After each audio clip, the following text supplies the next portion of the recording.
Hello everyone, मैं संदीप सिंह आप सबका स्वागत करता हूं आपके अपने प्यारे चैनल फिजिक्स से प्यार भाई संदीप सिंह पर। और कैसे हैं आप सब? ऊपर भी के साथ हम स्टार्ट करते हैं आज अपना पहला लेक्चर। पहला इन द सेंस कि ये चैप्टर आपका जो है human eye and colourful world class 10 के बच्चों के लिए, और जो भी तैयारी करते हैं किसी भी एग्जाम की उनके लिए ह्यूमन आई से कुछ क्वेश्चन जरूर आते हैं। तो ये लेक्चर आप पढ़िएगा, जो क्लास 10 के बच्चे उनके लिए स्पेशल है, आपके एग्जाम के लिए बहुत इंपॉर्टेंट है। ठीक है, चलो सबसे पहले मैं इसका आपको सिखाता हूँ स्ट्रक्चर। इसके बाद इसकी जितने पार्ट है सबका मैं फंक्शन बात करूंगा। ठीक है, एक एक करके बात करेंगे, हम कई पार्ट में इस वीडियो को रखेंगे। ठीक है, ताकि आप जो भी देखो उसको अच्छे से समझो और लिखो। ठीक है, ये एग्जाम में आपके बोर्ड के एग्जाम में ये 5 नंबर का फिक्स क्वेश्चन आना तय है बिल्कुल। ठीक, इसलिए आप इसका स्ट्रक्चर और इसके जितने भी पार्ट है उनका फंक्शन अच्छे से सीख लीजिए। चलिए सबसे पहले मैं स्ट्रक्चर बनाता हूँ। तुम जानते ही हो हमारे स्ट्रक्चर बहुत शानदार बनाते हैं हम कोई भी डायग्राम, इसलिए आप भी शानदार ही बनाओगे। ठीक, चलो सबसे पहले देखिए, आपको एक सर्कुलर ऐसे एक स्फीयर टाइप या सर्कल टाइप का बनाना है। देखिए आपका, देखिए बायोलॉजी नहीं आप बन रहे हो या कोई भी डायग्राम जब बनाया करिए तो आप बस उसको विजुअलाइजेशन दिखना चाहिए कि हम बताना क्या चाहते हैं। ऐसा नहीं होना चाहिए कि हमारा डायग्राम बहुत शानदार डायग्राम हो। ऐसा कुछ फिजिक्स में ऐसा कुछ भी नहीं होता है। फिजिक्स में सब कॉन्सेप्ट है, कहीं कहीं डायग्राम आ गया तो आ गया, अदरवाइज कहीं भी नहीं आता है। ठीक, तो बेटा हम जैसा भी डायग्राम बना रहे हैं बहुत शानदार बना रहे हैं, बाकी आप लोग समझदार रहे हैं कि डायग्राम कितना अच्छा बनाते हैं। ठीक है, ध्यान देखिए, मैं आपको बिल्कुल ह्यूमन आई का समझा दूंगा। अगर आप डायग्राम को आगे करना चाहते हैं तो वीडियो को थोड़ा सा आगे कर लीजिए। अगर आप सीखना चाहते हो मेरे साथ तो सीखते रहिए, जैसे जैसे मैं बना रहा हूँ वैसे आप भी बनाएंगे तो आसानी से बन जाएगा। ओके, तो देखते हैं अभी आपको एक चीज समझ में आने वाला है। ठीक, पहले पार्ट में हम केवल आपको डायग्राम और कौन सा पार्ट कहाँ पर है इसको सिखाऊंगा। ओके, तो चलिए देखिए ध्यान से।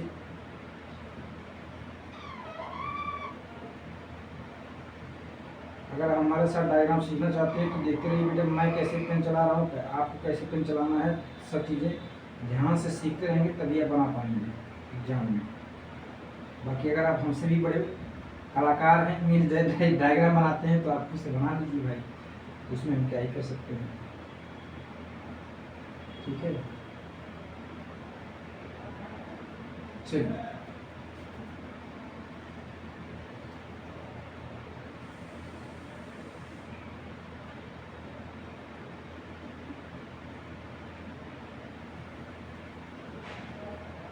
विजुअलाइजेशन आपको देखना है बस क्या होता है ह्यूमन आई के, और हमको बायोलॉजी नहीं सीखना है, हमको फिजिक्स सीखना है।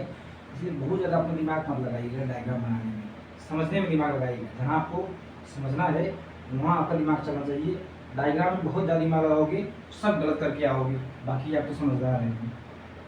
चलिए देखिए, सबसे पहले पार्ट में आपको इस ह्यूमन आई में जितने पार्ट हैं सबका मैं आपको दिखाता हूँ कि कौन से पार्ट कहाँ हैं। देखिए सबसे जो पहला पार्ट आपको सबसे बाहर दिख रहा है, ये जो सबसे पहला पार्ट आपको दिख रहा है बेटा, इसको हम लोग कहते हैं कार्निया। क्या कहते हैं?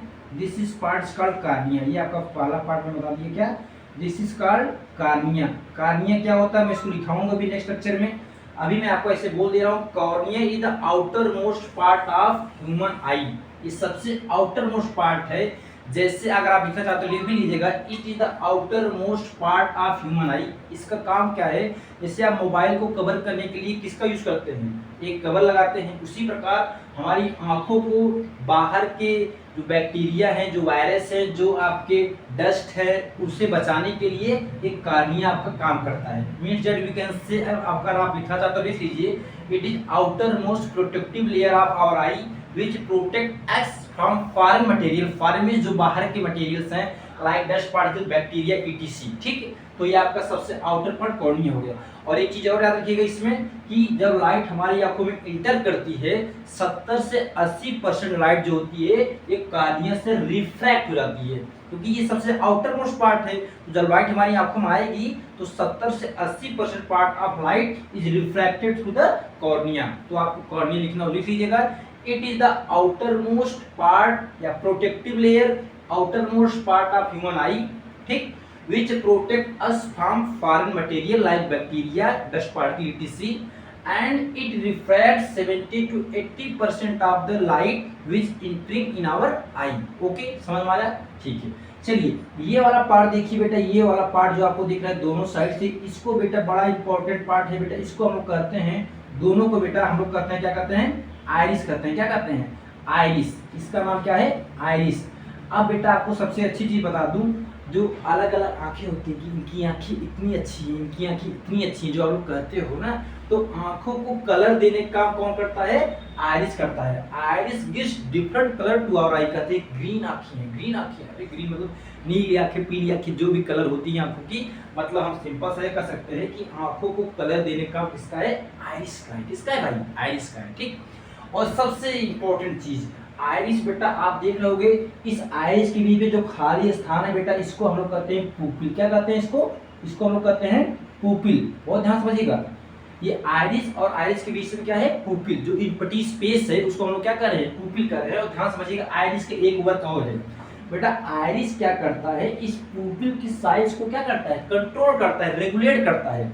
मतलब कि कभी आइरिस नजदीक आ जाएगा तो पुपिल साइज कम हो जाएगी, आइरिस जब दूर दूर चले जाएंगे तो पुपिल साइज बड़ी हो जाएगी। ऐसा क्यों बेटा, देखो कभी कभी हमको जरूरत पड़ती है कि हमारी पुपिल की साइज बड़ी हो। कैसे, जब हम अंधेरे में रहते हैं तो उस समय हमारी पुपिल की साइज बड़ी होनी चाहिए, ताकि ज्यादा लाइट हमारे अंदर आ सके। जो भी लाइट कहीं से आ रही है, ज्यादा लाइट हमारे आंखों में आ सके, हम चीजों को देख सके। तो उस समय आइरिस क्या करेगा, पुपिल की साइज को बड़ा कर देगा, अपने आप को बेटा क्या करेगा, स्ट्रेच कर लेगा, और पुपिल साइज बड़ी हो जाएगी। अच्छा, जब बहुत धूप में चलते हो, देखते हो अपनी आंखें ऐसे करते हैं, ऐसे करते रहते हो अपनी आंखें ना, तो क्यों, उस समय बेटा पुपिल की साइज छोटी हो जाती है, ताकि बहुत ज्यादा लाइट आंखों में ना आए और आपका आंख डैमेज होने से बच जाए। इसीलिए बेटा आइरिस क्या करता है, जो पुपिल की साइज होती है उसको रेगुलेट करता है। ठीक है, क्या करता है, उसको कंट्रोल करता है। जब डिम लाइट रहेगी पुपिल की साइज को बड़ा कर देगा, और जब इंटेंस लाइट रहेगी तो पुपिल साइज को कम कर देगा, छोटा कर देगा। ठीक, ओके। चलिए, अगर आपको नोट्स चाहिएगा तो आप हमको बेटा इस नंबर पर मैसेज कर सकते हैं, मैं आपको नोट्स भी प्रोवाइड करा दूंगा, फ्री नोट्स 9026796605। इस पे आप अपना नाम, ठीक, और किस स्कूल से हैं, किस क्लास में हैं, इतना मैसेज कर देंगे तो मैं आपको नोट्स पीडीएफ में भेज दूंगा। ओके। चलिए, फ्री नोट्स है, कोई भी पेड कोर्स नहीं है, इस यूट्यूब पर कभी भी कोई पेड कोर्स नहीं चलता है, आप जानते ही होंगे। चलिए बेटा, इसके बाद थर्ड पर आइरिस हो गया। इसके बाद आप देख रहे हैं, ये आपका जो लेंस है, भगवान ने बड़ा शानदार लेंस दिया है, ये इसको हम लोग कहते हैं क्रिस्टलाइन लेंस। क्या कहते हैं, क्रिस्टलाइन लेंस कहते हैं। बहुत ध्यान समझिएगा, इसको हम लोग कहते हैं क्रिस्टलाइन लेंस। ये लेंस जो होता है बेटा, जैसे हम बाहरी लेंस पढ़े हैं, कॉन्वेक्स लेंस, कॉनकेव लेंस, वो तो ग्लास का बना होता है। लेकिन ये जो कॉन्वेक्स लेंस आपको दिख रहा है, कैसा लेंस है, कॉन्वेक्स लेंस है। ये बेटा फ्लेक्सिबल लेंस है। क्या है, बड़ा फ्लेक्सिबल है, फ्लेक्सिबल। और बेटा इसको दोनों तरफ से कौन पकड़ा हुआ है, सिलरी मसल पकड़े हुए। इसका नाम क्या है, दोनों तरफ से इसको पकड़े हुए है इस लेंस को, उसका नाम है सिलरी मसल। इधर भी सिलरी मसल और इधर भी आपका क्या है, सिलरी मसल है। ठीक है, तो सिलरी मसल का काम क्या है, लेंस को एडजस्ट करना, मतलब लेंस को बेटा पकड़े रहना। अच्छा, इसका काम और शानदार आपको समझाऊंगा सिलरी मसल। अभी आप इतना जानिए कि सिलरी मसल कॉन्वेक्स लेंस की साइज को क्या करती है, कंट्रोल करती है। कभी इसकी साइज को बड़ा कर देगी, कभी इसकी साइज को छोटा कर देगी। ये चीज और क्लियर होगा जब मैं आपको एक टॉपिक पढ़ाऊंगा, power of accommodation of an eye. ठीक, तो यहाँ मैं आपको इतना ही बताना चाहूंगा कि सिलरी मसल आपकी लेंस की साइज को क्या करती है, छोटा और बड़ा करती रहती है, उसकी साइज को घटाती बढ़ाती रहती है अकॉर्डिंग टू ऑब्जेक्ट डिस्टेंस। जब डिस्टेंस दूर रखा होता है तो साइज कुछ और होती है, नजदीक होता है साइज कुछ और होती है। ये क्यों, कैसे होता है डिस्टेंस के हिसाब से, ये आपका नेक्स्ट टॉपिक जो आएगा, power of accommodation of an eye, वहां अच्छे से एक्सप्लेन करेंगे। ठीक है, तो वहां आपको चीजें और क्लियर हो जाएंगी। ओके, चलिए, तो हमने बताया। इसके बाद बेटा ये जो आपको स्क्रीन दिख रहा है, स्क्रीन बेटा, इस स्क्रीन को हम लोग क्या कहते हैं, इस स्क्रीन को हम लोग कहते हैं रेटिना। रेटिना एक ऐसा स्क्रीन है जहां हमारा इमेज फॉर्म होता है। किसके द्वारा इमेज बनता है भाई, कॉन्वेक्स लेंस इमेज बनाता है रेटिना पर। कौन सा image, real and inverted image बनाता है। Retina is screen where real and inverted image is formed. Okay, ठीक। चलिए, अब यहाँ बेटा रेटिने पर बहुत सारे सेल्स होते हैं, उसमें से दो सेल्स बड़े इंपॉर्टेंट है आपके। एक होता है रॉड सेल्स, एक होता है आपका कोन सेल्स। दोनों फोटो सेंसिटिव सेल हैं। रॉड सेल बेटा सेंस करता है इंटेंसिटी ऑफ लाइट, जिसके पास रॉड सेल ज्यादा होते हैं ना उसको बेटा इंटेंसिटी ऑफ लाइट मतलब कम लाइट रहेगी तब भी उसको दिखता रहेगा, जैसे उल्लू को रात में दिखता है क्योंकि उल्लू के पास सबसे ज्यादा रॉड सेल्स होते हैं, इसलिए कम लाइट में भी वो सेंस कर देता है, इंटेंस मतलब लाइट की इंटेंसिटी को सेंस कर लेता है। और कौन सेल जो डिफरेंट कलर ऑफ लाइट को सेंस करता है, जैसे पशु पक्षियों के पास बेटा कलर कौन से नहीं होते इसलिए वो अलग अलग कलर को पहचान नहीं पाते हैं, ठीक है, तो उनको कलर ब्लाइंडनेस मींस दैट कि उनको सब क्या दिखता है, सब जैसे पुरानी दुनिया दिख रही है, कोई कलर लाल पीला नीला नहीं, सब एक कलर दिखता हो, ठीक है। चलिए तो आपको समझ आया कि कौन सेल क्या करता है, sense different colour of light. बेटा नोट्स में सब चीजें इसी प्रकार मिलेंगी जैसे यहाँ मैं लिख रहा हूँ, इसलिए आप नोट जरूर ले लीजिएगा हमको मैसेज करके, ठीक है। डिफरेंट कलर ऑफ लाइट और रॉड सेल क्या होता है, it is sense intensity of light, intensity of light को सेंस करता है, ओके। तो ये हमने इतने आपको पार्ट बता दिए और दो चीजों सीख लीजिए बेटा, ये आपका जो कॉर्निया है और जो आपका ये आइरिस है इसके बीच में एक लिक्विड होता है, उस लिक्विड का नाम है क्या, एक्वस ह्यूमर। क्या नाम है, एक्वस ह्यूमर। इसका काम क्या है, ये जो एटमॉस्फेरिक बाहर का प्रेशर है और जो ब्लड का प्रेशर है उसके बीच में बैलेंस बनाता है। नहीं तो पता लगा बहुत हवा चल रही है, तुम्हारी आंखें बाहर आ गई, आंख भी नड़ गई, मेरी आंख कहाँ चली गई, ढूंढते रहो आंख। इसलिए इसका काम क्या है, यह एटमॉस्फेरिक प्रेशर और ब्लड प्रेशर के बीच के बैलेंस को मेंटेन रखता है एक्वस ह्यूमर। ये बच्चा ये होता है आपका jelly like, Honey like liquid होता है, ठीक है, एक लिक्विड है, हनी लाइक लिक्विड होता है, डेंसिटी ज्यादा होती है उसकी। और बच्चा ये इसमें जो होता है आपका लेंस और रेटिना के बीच में, इसमें होता है आपका विट्रस ह्यूमर। क्या होता है, विट्रस ह्यूमर। ये वाटर लाइक लिक्विड होता है, कैसा होता है, वाटर लाइक, याद रखिएगा, विट्रस ह्यूमर वाटर लाइक होता है और aqueous humour Honey like liquid होता है। इस चीज को ध्यान रखिएगा, या तो पूछ सकता है, this is Honey like liquid and this is vitreous humour water like liquid, okay. क्या चीजें क्लियर है भाई।